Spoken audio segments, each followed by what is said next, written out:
Well, it continues to be tragic to see the pictures and the visuals that we have to see on, in fact, as the violence continues to grip the state of West Bengal, and Murshidabad continues to be a very concerning point. Meanwhile, there are several reactions that are coming in. Let's now listen in.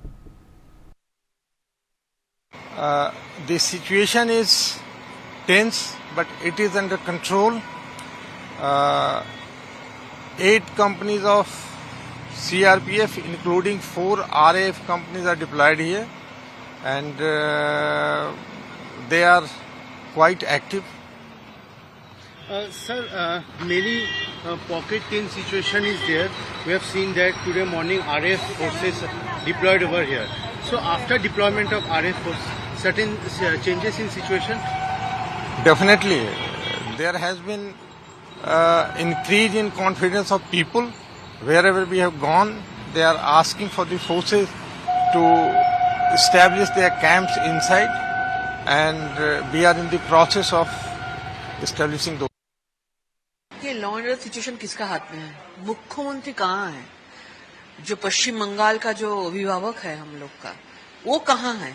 अभी तक वो police मंत्री भी है, उसका हाथ में law and order situation, उनका हाथ में आईन है, तो वो क्या कर रहे हैं? आप देखिए, एक के बाद एक 4-5 दिन तो चल रहा है लगातार, लेकिन उन्होंने एक ट्वीट करके बस छोड़ दिया है, सोशल मीडिया में लिख के छोड़ दिया है। आप देखिए, मुर्शिदाबाद के बाद अभी भांगड़ में हो रहा है। कोलकाता से कितना दूर है? 20 मिनट का दूर है कोलकाता से, प्रॉपर कोलकाता से। तो भांगड़ में अभी पुलिस के सामने पुलिस का गाड़ी जला रहा है, मोटर बाइक, घर, ऑटो, टोटो सब कुछ जल रहा है, पुलिस के सामने हो रहा है। पुलिस कुछ नहीं कर पा रहा है। क्यों?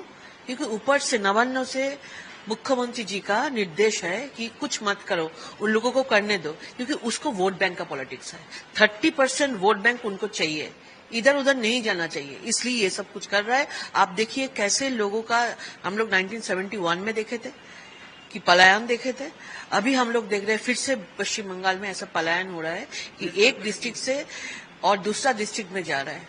तो हम लोग देखे कि द ग्रेट कैलकाटा किलिंग का याद आ रहा है कि अभी हम लोग को 2025 में, ये तो भारत, ये देश में ही है ना पश्चिम बंगाल तो बाहर नहीं है।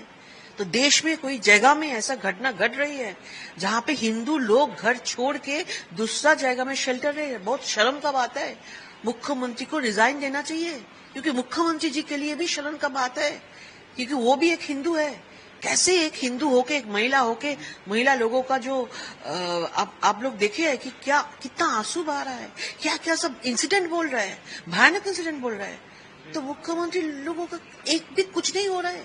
क्या उनका कुछ इमोशन नहीं है पश्चिम बंगाल के प्रति, पश्चिम बंगाल के जनता के प्रति? सिर्फ उनका वोट चाहिए, वोट बैंक का राजनीति।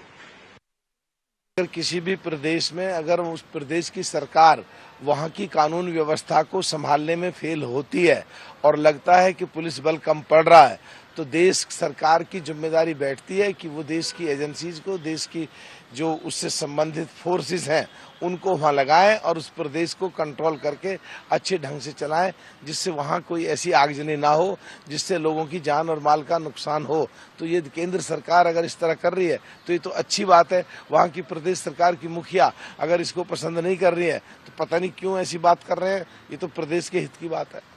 देखिए, देश फिर मैं कहूँगा संविधान से चलेगा, और देश का फेडरल स्ट्रक्चर का जो कानून है उसके हिसाब से कुछ ताकतें प्रदेशों के पास हैं, कुछ ताकतें देश के पास हैं। प्रदेशों के पास जो होती हैं, केंद्र की सरकार उसके लिए एडवाइजरी जारी करती है, और कुछ कानून ऐसे होते हैं जो कि लागू होने ही होते हैं। अब इस तरह की बात करना कि विदेशों में ये मैसेज जाए कि भारत देश के अंदर प्रदेश सरकार और देश की सरकार में टकराव हो रहा है, तो ये तो या तो कहीं ना कहीं संविधान के अनुसार नहीं कर रहे हैं मूव, या कहीं ना कहीं ऐसी चीजें हैं जो बाहर विदेशों में कमजोरी भेजना चाहते हैं। दोनों तरफ ही ठीक नहीं है, और जो जिम्मेदार पदों पे, संवैधानिक पदों पे बैठे हुए हैं, हम सब लोगों को जिम्मेदारी निभानी चाहिए और देश हित और जनहित में काम करना चाहिए। Now viewers, in the latest, let's shift our focus